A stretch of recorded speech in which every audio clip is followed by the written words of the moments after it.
Orang benci dengan dakwah salaf itu, satu, karena mempertahankan keyakinan dari nenek moyang.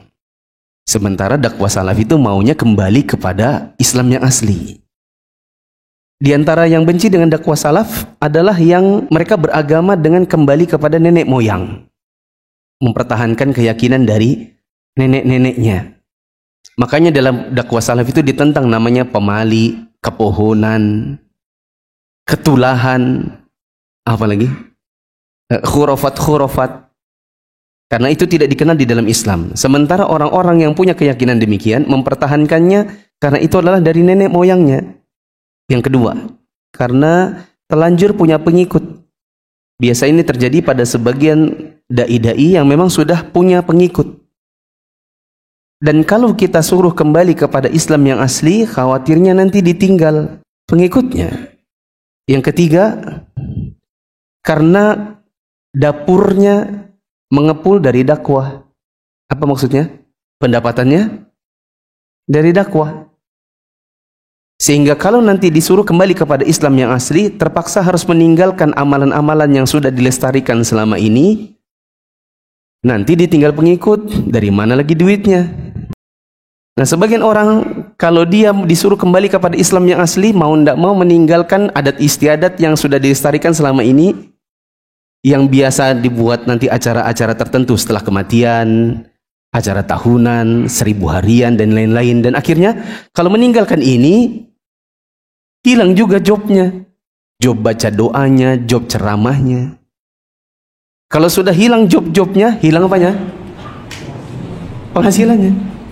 Dari mana mengepul kalau gitu dapurnya? Makanya orang takut. Ya, karena di sebagian daerah, dakwah salaf ini menghilangkan job mereka.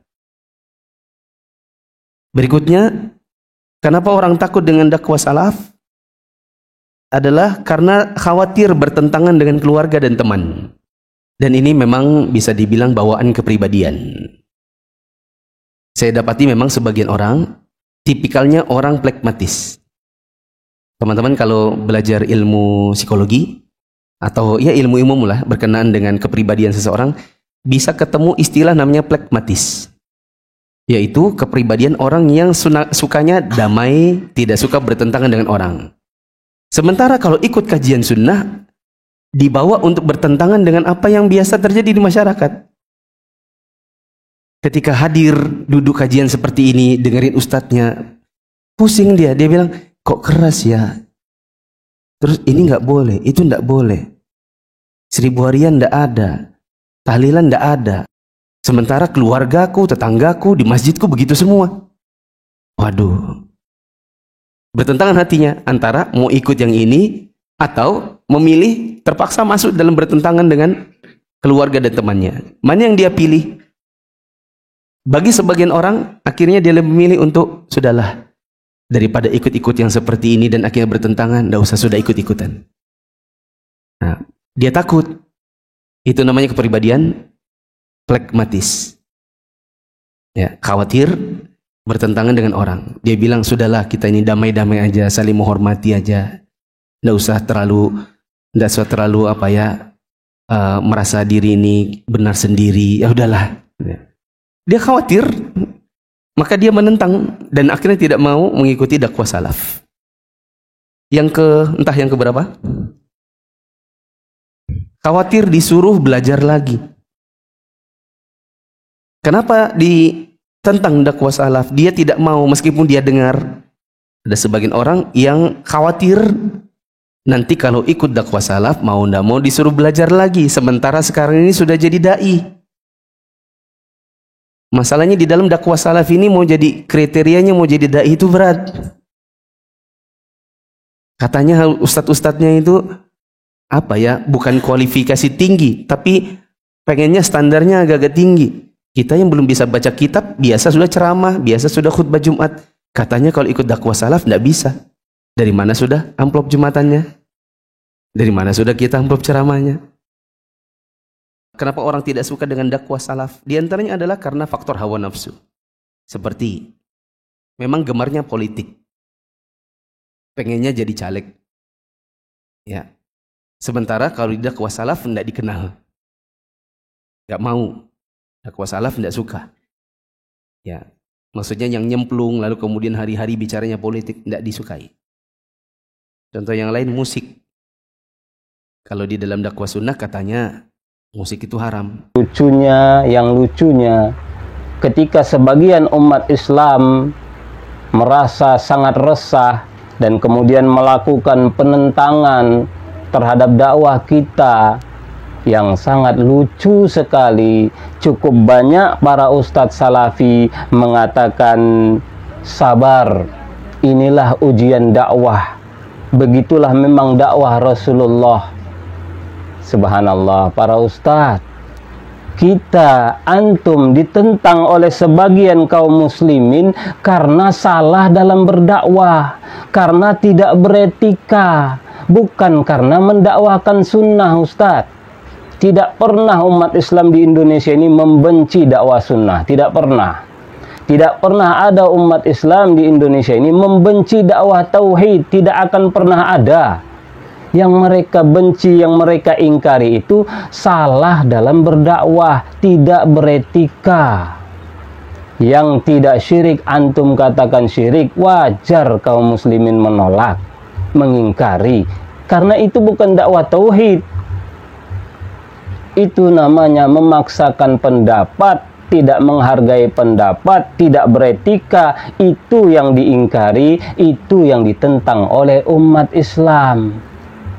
Kalau kita beretika, para ustadz, mustahil umat Islam menentang, karena umat Islam di Indonesia ini bukan orang bodoh, mereka orang yang sangat berilmu. Yang lucunya lagi, sebagian ustadz kita bahkan mayoritas mengatakan, sabar, memang begitulah dakwah Rasulullah. Ini lebih parah para ustadz. Mohon maaf para ustadz, ini teguran dan masukan. Ini lebih parah. Secara tidak langsung antum telah berdusta atas nama Rasulullah. Mengatakan beginilah dakwah Rasulullah, ditentang oleh masyarakat. Ustadz, sejak kapan Rasulullah ditentang dan dimusuhi masyarakat karena masalah khilafiyah, ijtihadiyah, mu'tabarah? Tidak pernah Nabi ditentang kaum Quraisy karena masalah ijtihadiyah. Nabi ditentang karena mendakwakan sesuatu yang sangat nyata, mengingkari kesyirikan yang sangat nyata, tidak ada perselisihan sama sekali, tidak ada pembenaran kesyirikan mereka sama sekali, secara akal sehat, apalagi secara wahyu, tidak ada. Itu yang Nabi sampaikan, lalu musyrikin mengingkari.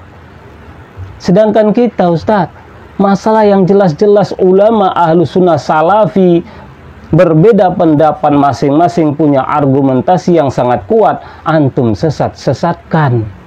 Di mana samanya dengan dakwah Nabi, Ustadz? Tidak ada setitik pun kesamaannya.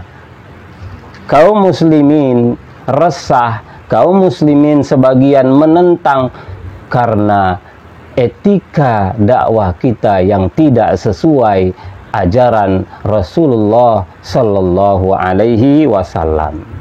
Jadi demikianlah para jemaah,